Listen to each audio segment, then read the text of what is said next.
ज्ञानतिमिरन्दस्य ज्ञानाञ्जनशलाकया चक्षुरुन्मिलितं येन तस्मै श्रीगुरवे नमः।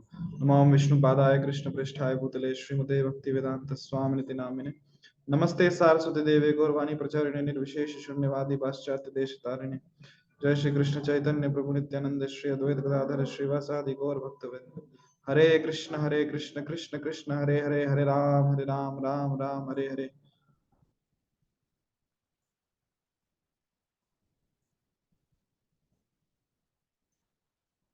हरे कृष्ण। तो स्वागत है आप सभी का। हम पढ़ रहे हैं भक्ति साम सिंधु अध्याय क्रमांक 18।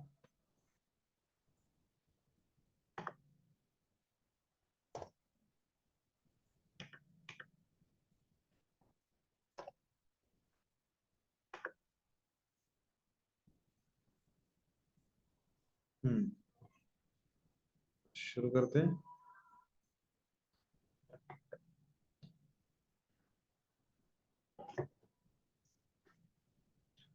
भाव प्रेमी का चरित्र।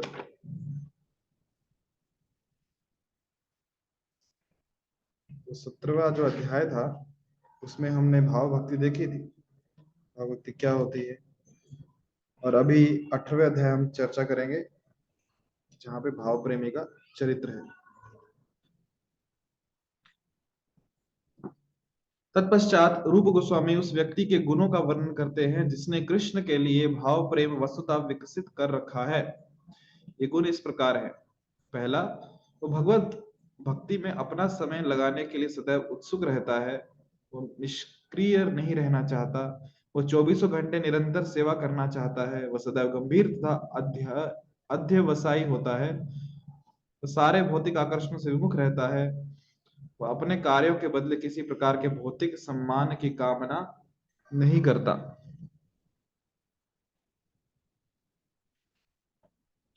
उसे विश्वास रहता है कि कृष्ण उस पर सदैव दयालु होंगे। वो भगवान की निष्ठा पूर्वक सेवा करने की सदैव उत्सुक रहता है।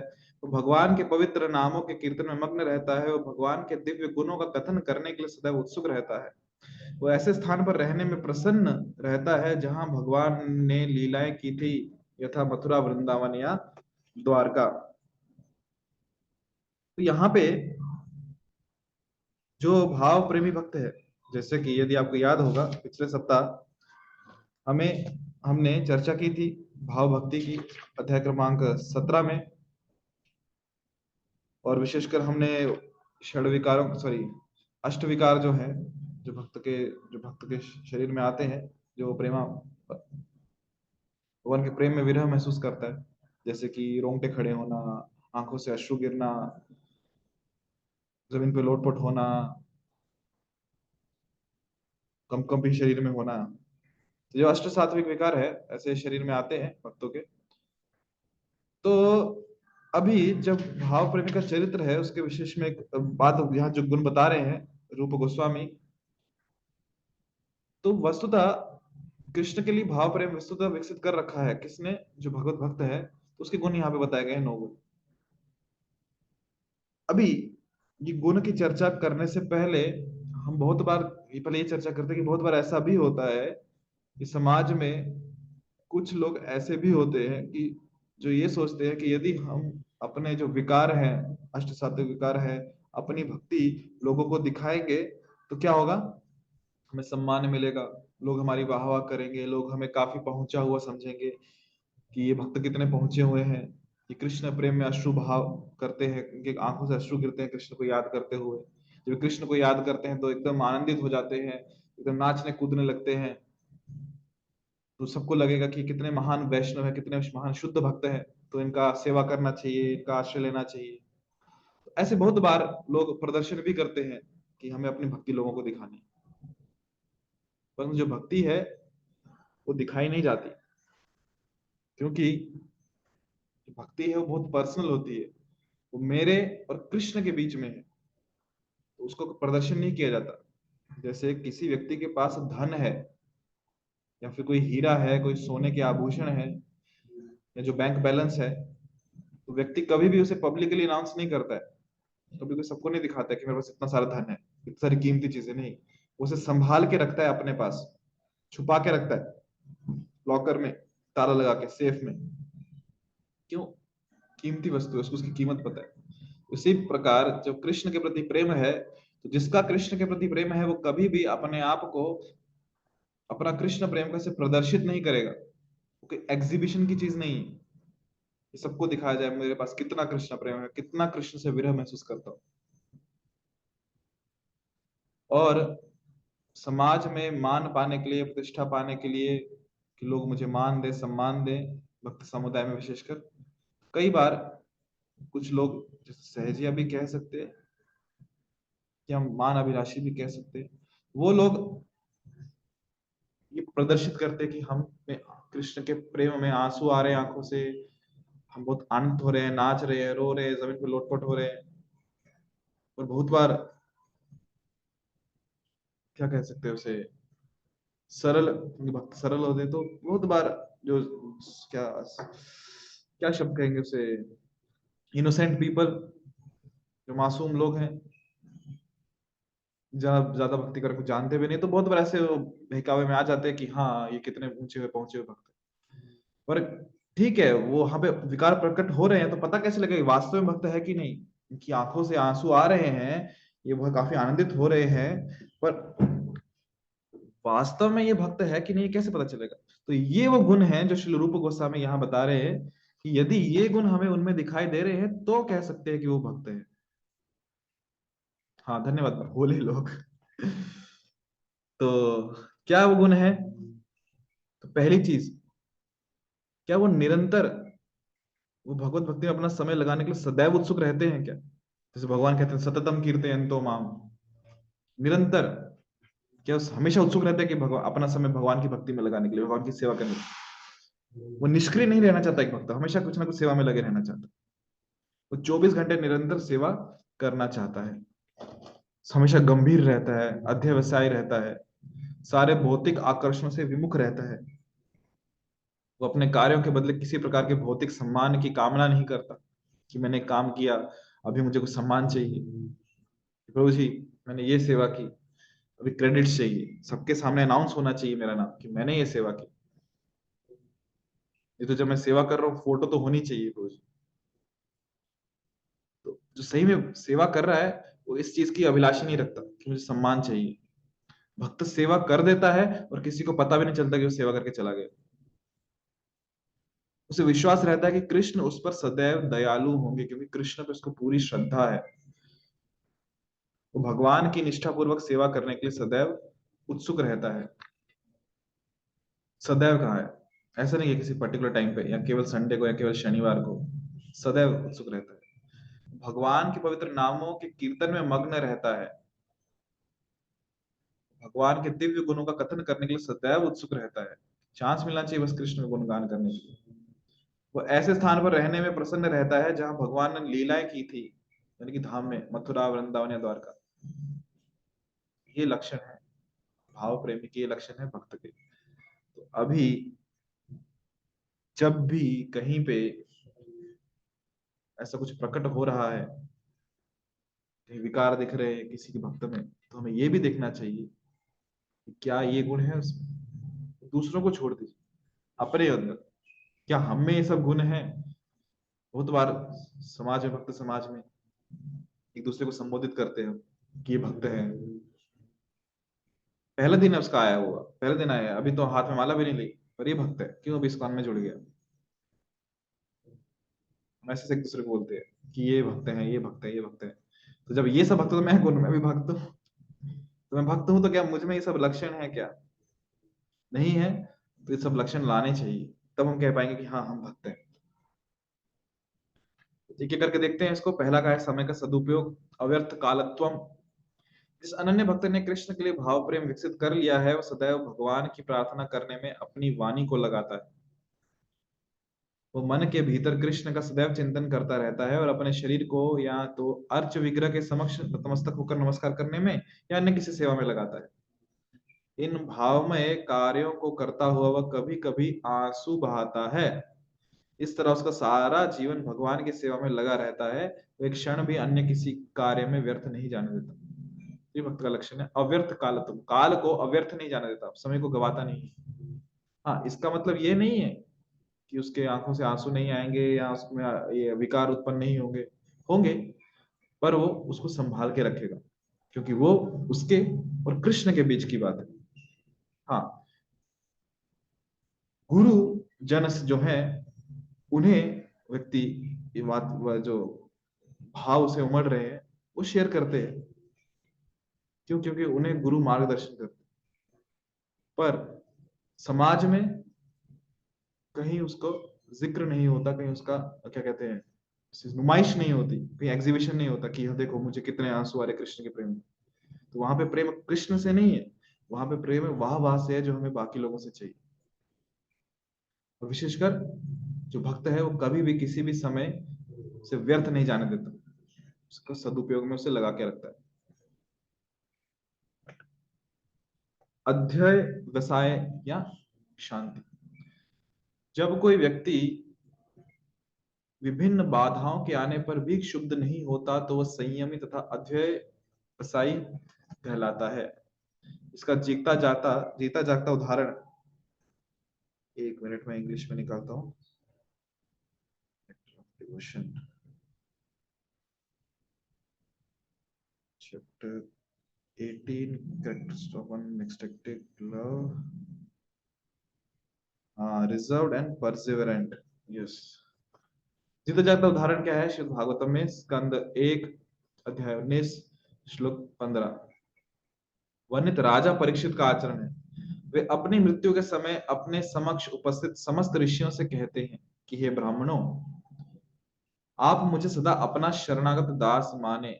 मैं गंगा के तट पर भगवान कृष्ण के चरण कमलों में हार्दिक भक्ति करने आया हूँ। अतएव आप आशीर्वाद दे कि माता गंगा भी मुझ पर प्रसन्न हो। उस ब्राह्मण बालक का श्राप मुझे लगा है तो लगता रहे। मेरी आपसे प्रार्थना यही है कि आप मेरे जीवन की अंतिम घड़ी में विष्णु के पवित्र नाम का कीर्तन करें, जिससे मुझे उनके दिव्य गुणों की अनुभूति हो सके। तो यहाँ पे जो कहा गया है कि भक्त जो है वो कैसा होना चाहिए, एक मिनट,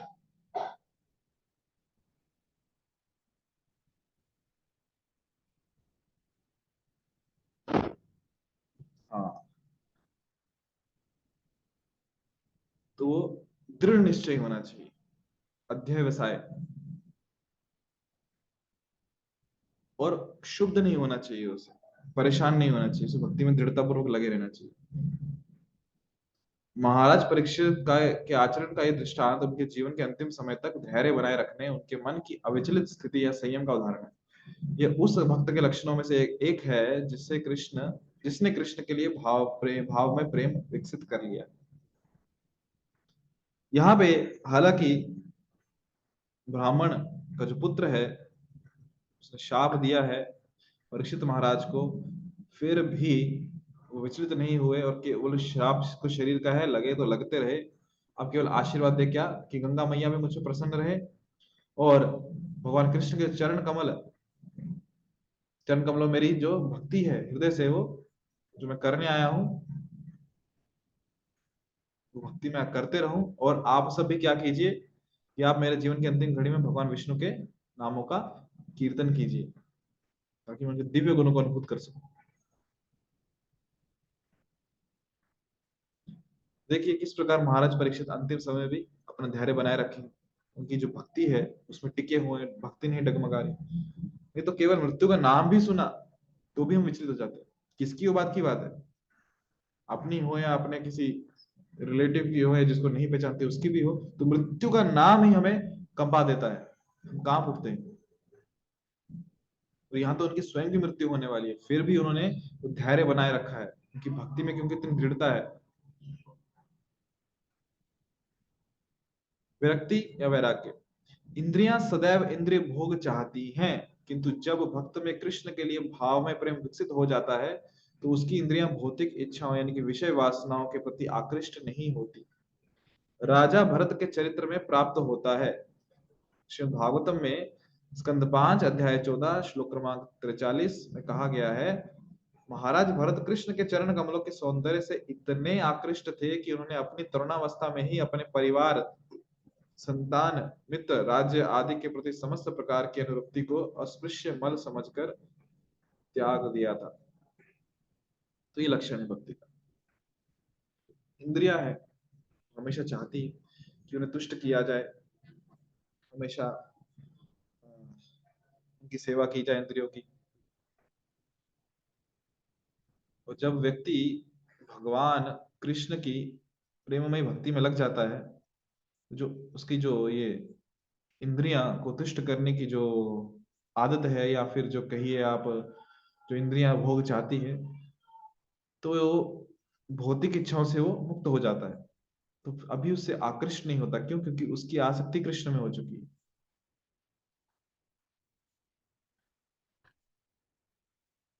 जैसे क्या है, जहां राम वहां नहीं काम, और जहां काम वहां नहीं राम। प्रेम गली अति सांकरी, तामे दोना समाये। कि या तो हृदय में काम वासना रहेगी, इंद्रिय भोग की इच्छा रहेगी, या फिर राम के प्रति, भगवान के प्रति प्रेम रहेगा, या काम या राम। ये जो प्रेम की गली है, प्रेम गली अति सांकरी, बहुत पतली गली है वहां। तामे दोना समाये, वहां पे दोनों नहीं एक साथ रह सकते। जैसे कोई कहते हैं ना कि बहुत पतली गली, तो दो गाड़ियां जो सामने सामने से आ रही हैं एक साथ नहीं जा सकती। वैसे जो प्रेम की गली है बहुत पतली सी, दोनों साथ में निवास नहीं कर सकते। जैसे महाराज कहते हैं, sense gratification and Krishna consciousness goes ill together. भोग करना और सेवा करना दोनों साथ साथ हो ही नहीं सकते, संभव ही नहीं है। या तो हम भोग करेंगे या सेवा करेंगे। और जब एक बार कृष्ण के लिए भावमय प्रेम विकसित हो गया है, तब भौतिक जो इंद्रियां हैं उनको तृप्त करने की जो इच्छा है, उसके प्रति जो भक्त है वो आकृष्ट ही नहीं होता।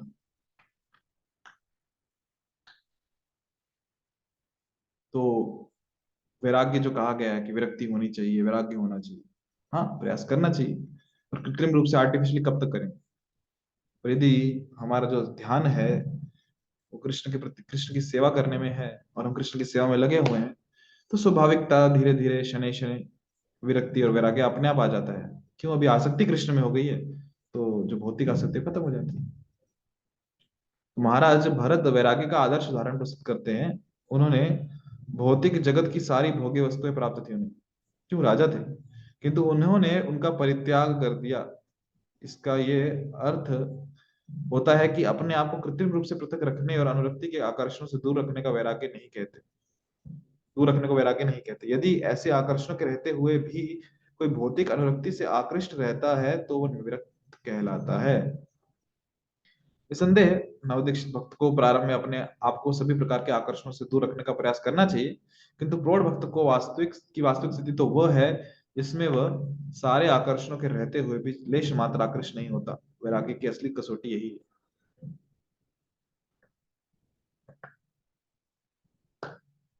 तो जो भक्त है, जैसे महाराज भरत का उदाहरण दे रहे कि राजा है, सब सुविधाएं उनके पास है, फिर भी आकर्षण नहीं।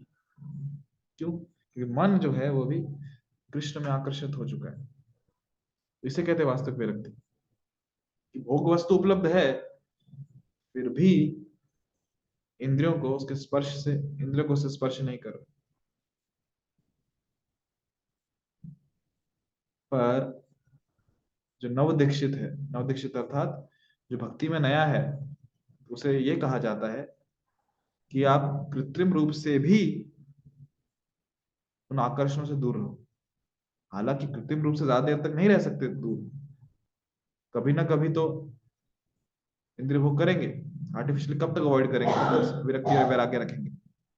पर फिर भी कहा जाता है कि जब भक्ति की शुरुआत है, हमें आर्टिफिशियली, कृत्रिम रूप से, जानबूझकर उन भोग्य वस्तु जो है उससे, उन भौतिक आकर्षण से स्वयं को दूर रखना चाहिए। हाँ, जब धीरे धीरे भक्ति में आगे बढ़ेंगे, स्वयं को से दूर रखा है, पर सिर्फ उतना ही नहीं, साथ साथ भक्ति भी करनी है, साथ साथ सेवा भी करनी है। जैसे सेवा करेंगे तब वैसे वैसे कृष्ण के प्रति हमारा आकर्षण, हमारी आसक्ति बढ़ती जाएगी। जब आसक्ति कृष्ण में बढ़ गई है, तो भौतिक जो आकर्षण है वो अपने आप धीरे धीरे उनके प्रति आसक्ति छूट जाएगी, करनी नहीं पड़ेगी। तो ये है वैराग्य की असली कसौटी, कि जब कृष्ण के प्रति आसक्ति हो गई तो फिर कितनी भी भौतिक आकर्षण सामने हो, व्यक्ति आकृष्ट नहीं होता। जैसे उदाहरण,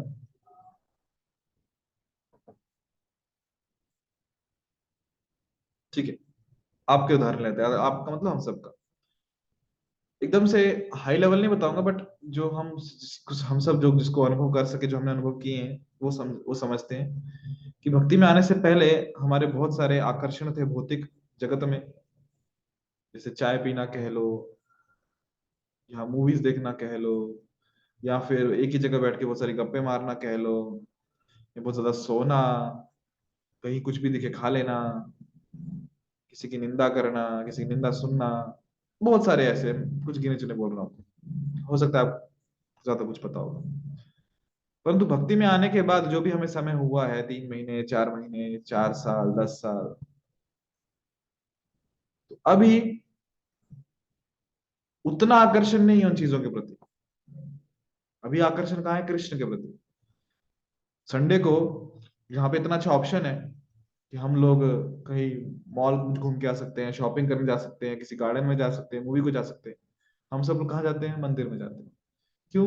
क्योंकि अभी आकर्षण आ गया कुछ, कीर्तन में, कृष्ण कथा में, प्रसाद में, भक्तों से मिलने में, भगवान के दर्शन करने में। तो क्या हुआ? एक वैराग्य आ गया भौतिक आकर्षण।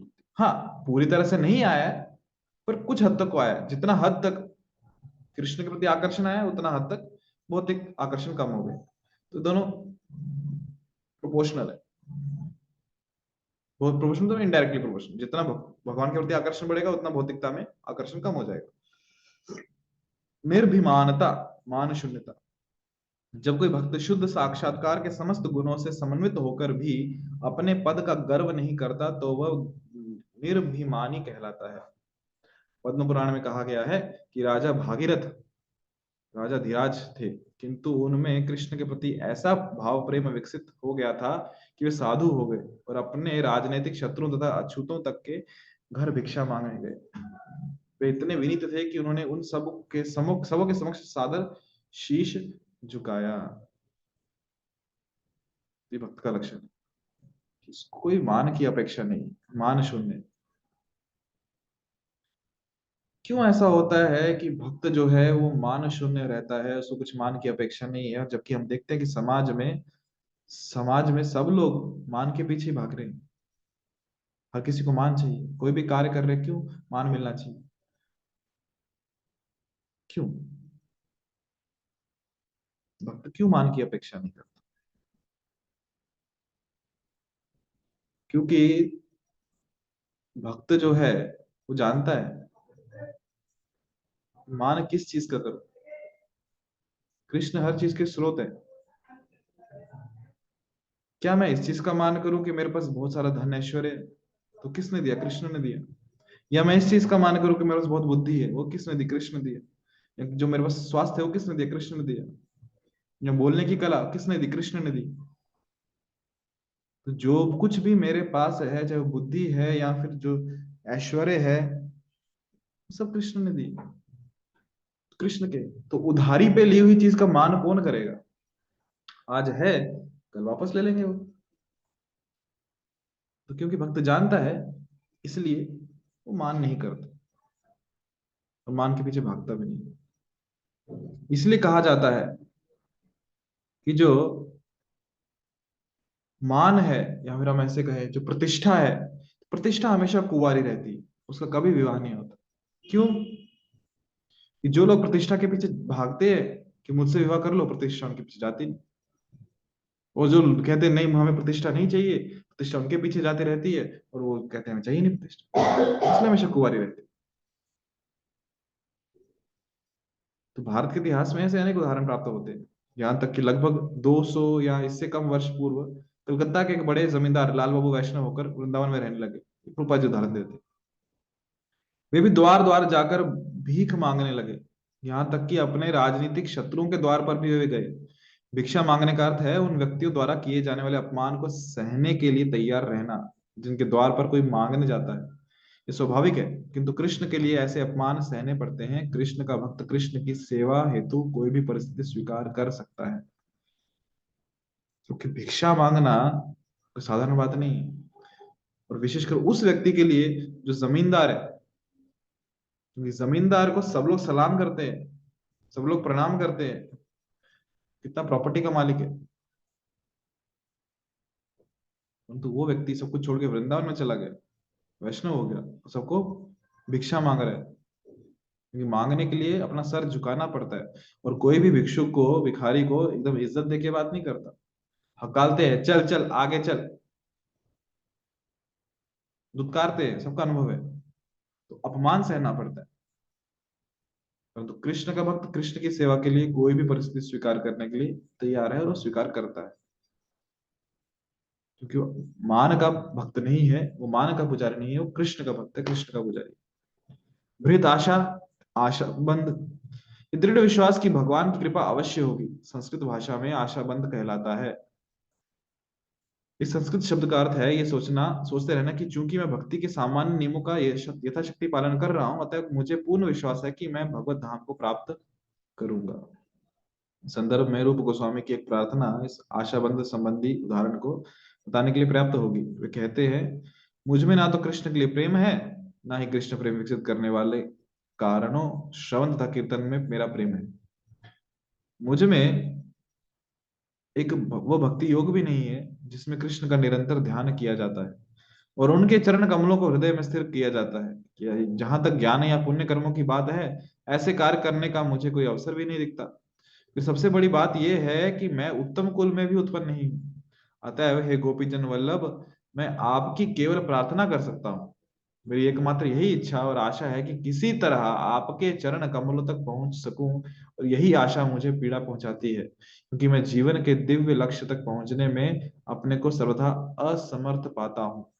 भाव यह है कि आशाबंद शीर्षक के अंतर्गत मनुष्य को घोर निराशा में भी आशा बनाए रखना चाहिए कि वह किसी न किसी तरह भगवान के चरण कमलों तक पहुंच जाए। कि हमेशा उम्मीद रखनी चाहिए, आशा रखनी चाहिए कि भगवान अवश्य कृपा करेंगे और हम भगवान के चरण कमलों तक पहुंच जाएंगे। फिर जिस तरह यहाँ पे रूप गोस्वामी बता रहे हैं कि मुझ में कुछ पात्रता नहीं है, तो भगवान के दर्शन कैसे होंगे, भगवान के चरण कमलों तक हम कैसे पहुंचे। तो भक्त का अनुभव है कि हे भगवान, जब भी मैं अपने आप को देखता हूं तो मुझे कोई गुण नजर नहीं आते कि मुझे आपकी प्राप्ति कैसे होगी, आपके चरण कमलों की प्राप्ति कैसे होगी। ना तो मुझ में कुछ पुण्य है, ना ज्ञान है, ना भक्ति करने की कला है, कैसे मैं आपको पाऊंगा, बहुत पतित हूं। जब भी मैं अपने आप को देखता हूं तो हमेशा एकदम निराश हो जाता हूं कि क्या मुझे सच में कृष्ण की प्राप्ति होगी, कृष्ण के चरण कमल मिलेंगे। परंतु हे कृष्ण, जब मैं आपकी तरफ देखता हूं तो मेरी निराशा बिल्कुल खत्म हो जाती है, मुझे एक आशा बन जाती, नहीं, बेशक मैं पतित हूं परंतु मेरे कृष्ण पतित पावन है, मुझे अवश्य कृपा प्रदान करेंगे। इसलिए भक्त को हमेशा आशाबद्ध रहना चाहिए और हमेशा कृष्ण से के प्रति आशा रखनी चाहिए कि वो कृपा अवश्य प्रदान करेंगे।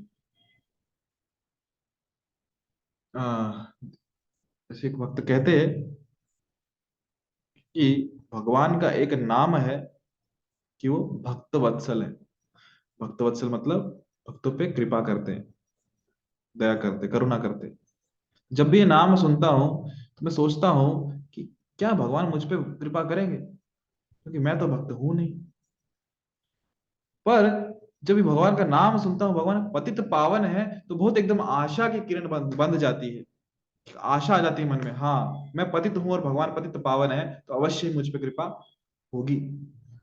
ऐसे ही हमेशा भगवान के प्रति भगवान की कृपा की आशा बनाए रखनी चाहिए।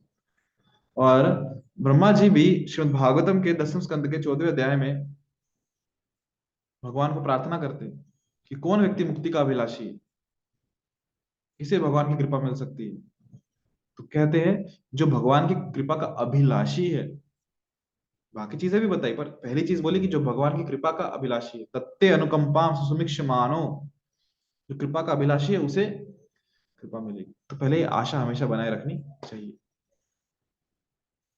तो यहाँ पे हम रुकते हैं। यदि किन्हीं भक्तों के मन में कुछ प्रश्न है तो आप पूछ सकते हैं, ये आपका माइक ऑन कर दिए, एक मिनट। हाँ, अभी ऑन कर हरे दीजिए। कृष्ण प्रभु जी। हरे कृष्ण माता जी। हरे एक कृष्ण प्रभु जी। एक मिनट में हेडफोन लगा हाँ लेता हूँ, मुझे ये आवाज जी बोलिए। हाँ ये अध्यवसायी का मतलब क्या होता है? और अध्यवसायी मतलब परसिस्टेंट। हाँ अध्यवसायी अर्थात सुनाई। दृढ़ निश्चय, दृढ़ निश्चय। दृढ़ निश्चय। मीन्स अच्छा you can say thank you प्रभु जी। परसिस्टेंट। अच्छा जी। Thank you. Hare Krishna, welcome माता जी। और कोई प्रश्न?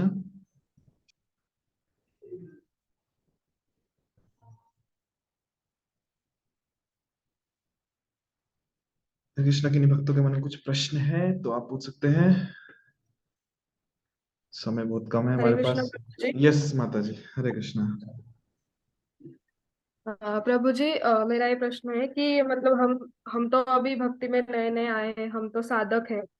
लेकिन कोई अन्य भक्त मतलब जो भक्ति के बारे में कुछ नहीं जानता, अगर कोई हमसे पूछ ले कि भक्ति मतलब कैसी की जाती, क्या की जाती, जबकि हमें उसके बारे में कुछ ज्यादा पता भी नहीं, हम तो उतने लेवल पे भी नहीं गए हैं, तो उन्हें कैसे यकीन दिलाए कि भक्ति कितनी कितना ये मार्ग कितना सुलभ है और कितना मतलब हमारे जीवन में परिवर्तन ला सकता है।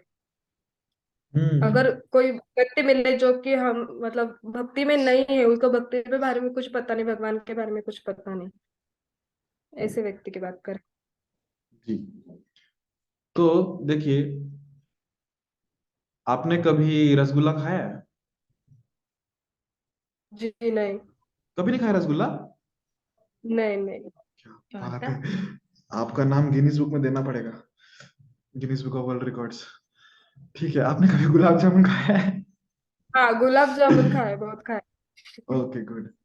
अभी यदि आपको किसी व्यक्ति को बताना है कि गुलाब जामुन का स्वाद कैसा होता है, गुलाब जामुन खाने के कितना अच्छा लगता है खाने के बाद, आप बता सकते हो? जी बिल्कुल बता सकते हैं। उसके लिए आपको ये सीखने की आवश्यकता नहीं है ना कि गुलाब जामुन कैसे बनाया जाता नहीं। है ना? तो वैसे ही बेशक हमें भक्ति का पूरा ज्ञान नहीं है, पर कुछ तो अनुभव किए हैं हमने। नाम जब करते हैं हम, अब हमने इतने उत्सव भगवान के उसमें पार्टिसिपेट करते हैं, जब भगवान का अभिषेक होता है, चाहे पुष्पों से हो या फिर पंचामृत से हो, हम कीर्तन में नृत्य करते हैं, हम कीर्तन करते हैं, गाते हैं, सुनते हैं, प्रवचन सुनते हैं, हम शास्त्रों का अध्ययन करते हैं, हम प्रसाद लेते हैं, और बहुत सारे अनुभव जो भक्तों के साथ हमें आते हैं, जो भक्ति की सेवा जो हम करते हैं विशेषकर। ऐसा नहीं कि हमें कुछ भी नहीं पता भक्ति के बारे में, हमें जो भी पता है, जो भी अनुभव है, हमें बस वो शेयर करना है सामने वाले को, वो अनुभव बताने हैं कि भक्ति में कैसा लगता है। और जब हम ये चीजें शेयर करेंगे उनके साथ, और उस लेवल पे उनको कन्विंस करने का प्रयास करें, डेफिनेटली होंगे। और कुछ ऐसा भक्ति का मतलब कुछ ऐसा बड़ा चढ़ा के नहीं बताना है, बस हमें अपने अनुभव बताने हैं, और वहां वो चीज लोग मान जाते हैं। हमें क्या लगता है कि भक्ति मतलब क्या, अब उनको कुछ बड़ा बताना है जिससे वो कन्विंस हो जाएंगे? नहीं नहीं नहीं, हमें बस अपने अनुभव शेयर करने हैं, वो भक्त बन जाएंगे अपने, मतलब एकदम ग्राउंड लेवल पे। जैसे एक उदाहरण है, एक भक्त बता रहे थे कि अपना अनुभव, कि वो भक्ति में आए तो घर वाले बोले कि, घर वाले मतलब यही मामा और बाकी लोग रिलेटिव्स, कि वो अब घर पे तो चर्चा कर रहे थे कि हरे कृष्ण महामंत्र ये सब भक्ति जुड़े हैं, नाम जप करते हैं। तो बोले कि भक्ति करके क्या, क्या हरे कृष्ण महामंत्र जप जप करते हो, भक्ति करते सेवा करते हो, क्या लाभ होगा? क्या बहुत बड़े कुछ भक्त बनने वाले हो क्या? बहुत भक्त, बड़े भक्त बन जाओगे? तो सामने वाले ने बहुत अच्छा उत्तर दिया, उस भक्त ने बोला, भक्त बनना तो बहुत दूर की बात है, नाम जप करके एक अच्छा इंसान भी बन जाओ बहुत काफी है। तो ये उत्तर देख के सामने वाला खुश हो गया कि हाँ, क्यों, अभी ग्राउंड लेवल पे बात हो रही है कि लाभ क्या होगा।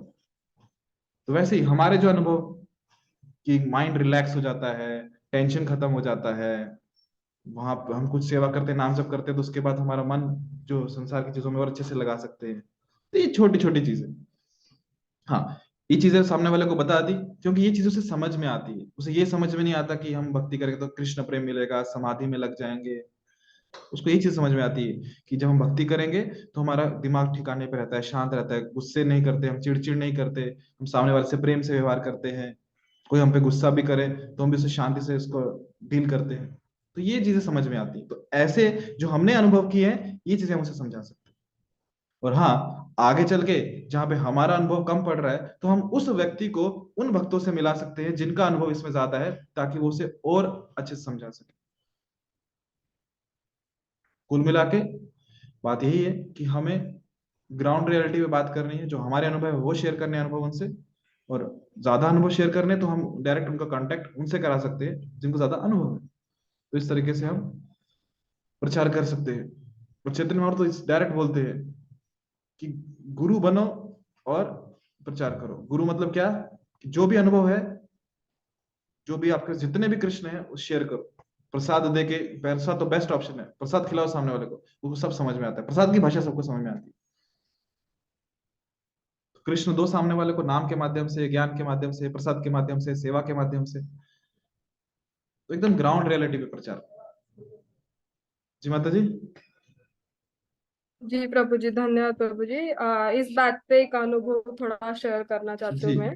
जी मतलब पिछले मंथ में मेरी एक फ्रेंड थी, मैंने उनको भी ऐसे बताया कि मैंने मतलब भगवत गीता पढ़ी, मेरे जीवन में कैसे अनुभव आए, कैसे पॉजिटिविटी आई, कैसे मन शांत हुआ।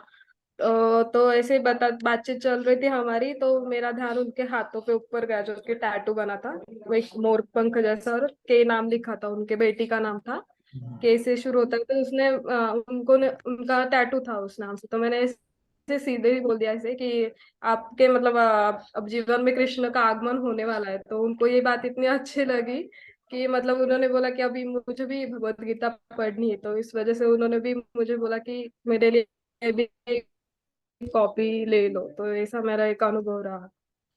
जी। धन्यवाद आपका अनुभव शेयर करने के लिए। और विशेषकर बहुत बार ऐसा भी होता है कि हमको कुछ बताने की जरूरत नहीं पड़ती सामने वाले को, हमारे आचरण ही, आचार ही प्रचार बन जाता है, कि हमारे जो हमारा रहन सहन है, हमारा चाल चलन है, हम कैसे बात करते हैं, कैसे सामने वाले से डील करते हैं, तो यही देख के ही सामने वाला भक्त बन जाता है। यदि कृष्ण भावना मतलब ऐसा व्यक्ति बनना है आपकी तरह, तो मैं रेडी हूँ कृष्ण को स्वीकार करने के लिए। यदि कृष्ण को स्वीकार करके इस्कॉन में आके नाम जप करने से मैं आपकी तरह बन सकता हूं, तो मैं तैयार हूं। तो आचरण से ही बहुत बार प्रचार हो जाता है, हमें कुछ बोलने की आवश्यकता नहीं पड़ती। जी प्रभु जी, धन्यवाद प्रभु जी। हरे कृष्ण। ऐसा ही हुआ उनके साथ, और वो भी मतलब उन्होंने भी बोला कि अभी मैं भी इस भक्ति में करने के लिए रेडी हूँ, और मैं भी मतलब ये भी भगवान का प्रचार करने और भगवान के बारे में और जानने के लिए रेडी हूँ, ऐसा बोला उन्होंने। अभी वो चल रहे हैं उस मार्ग पे। जी मुझे तो इस बात की खुशी हुई कि मतलब मैंने कुछ